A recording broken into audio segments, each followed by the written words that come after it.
Assalamualaikum warahmatullahi wabarakatuh.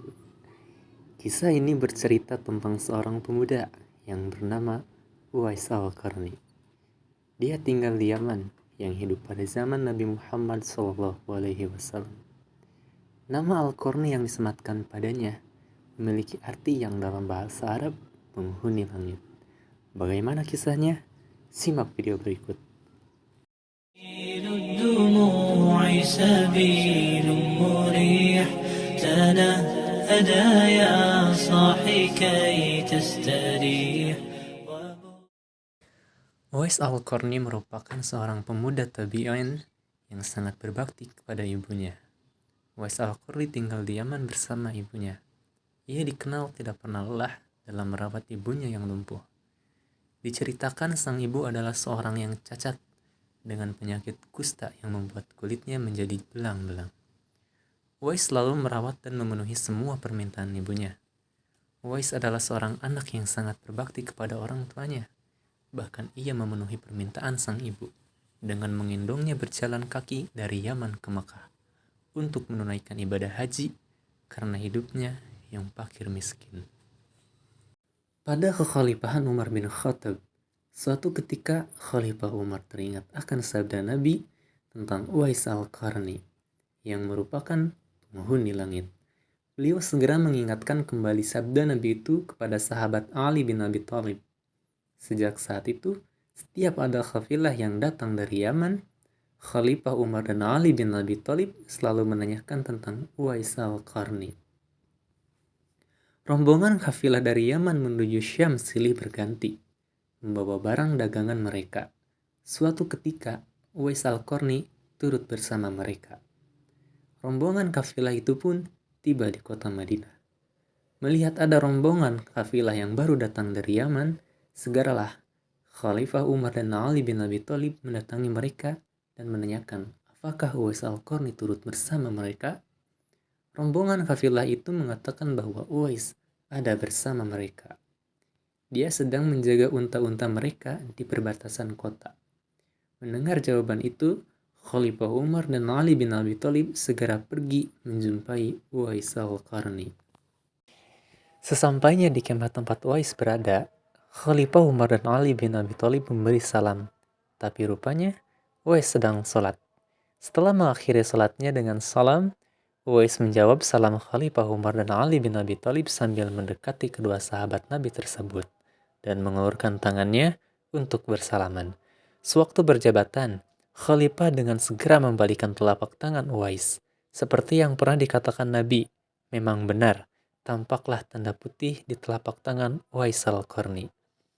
Wajah Uwais nampak bercahaya, benarlah seperti sabda Nabi, bahwa ia adalah penghuni langit. Khalifah Umar dan Ali bin Abi Thalib kemudian menanyakan namanya. Uwais pun menjawab, Abdullah. Mendengar jawaban Uwais, Umar bin Khattab dan Ali bin Abi Thalib tertawa dan mengatakan, kami juga Abdullah, yakni hamba Allah. Tapi siapakah namamu yang sebenarnya? Uwais kemudian berkata, nama saya Uwais Al-Qarni. Dalam pembicaraan mereka, diketahuilah bahwa ibu Uwais telah meninggal dunia. Itulah sebabnya ia baru dapat turut bersama rombongan kafilah dagang saat itu.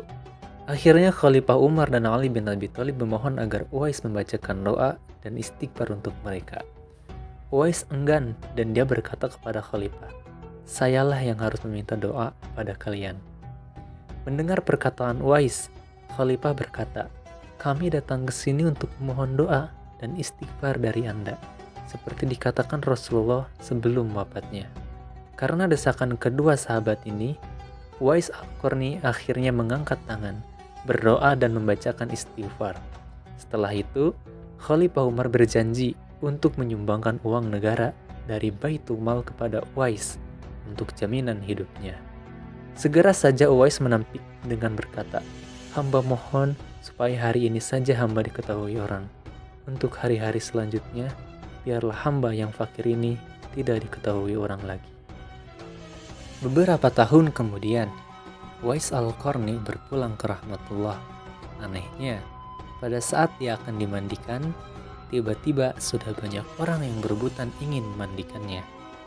Dan ketika dibawa ke tempat pembaringan untuk dikafani, di sana pun sudah ada orang-orang yang sudah menunggu untuk mengafaninya.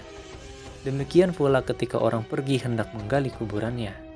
Di sana ternyata sudah ada orang-orang yang menggali kuburannya hingga selesai. Ketika usungan dibawa ke perkuburannya, luar biasa banyaknya orang yang berebutan untuk menusungnya. Meninggalnya Uwais Al-Qarni telah menggemparkan masyarakat kota Yaman. Banyak terjadi hal-hal yang amat mengherankan.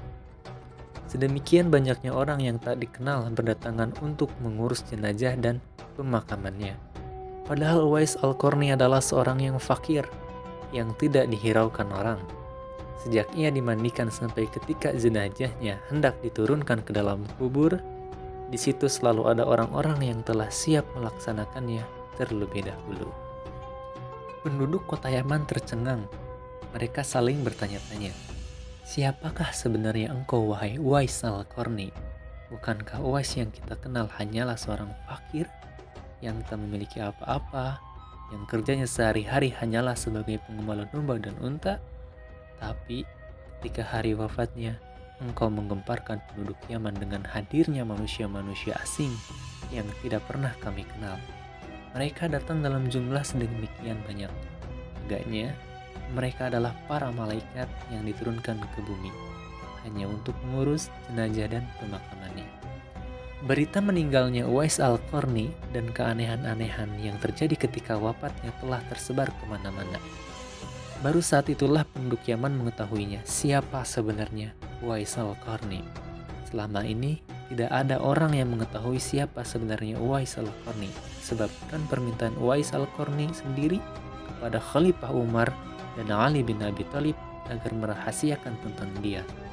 Barulah di hari wafatnya mereka mendengar sebagaimana yang telah disabdakan oleh Nabi, bahwa Uwais Al-Qarni adalah penghuni langit.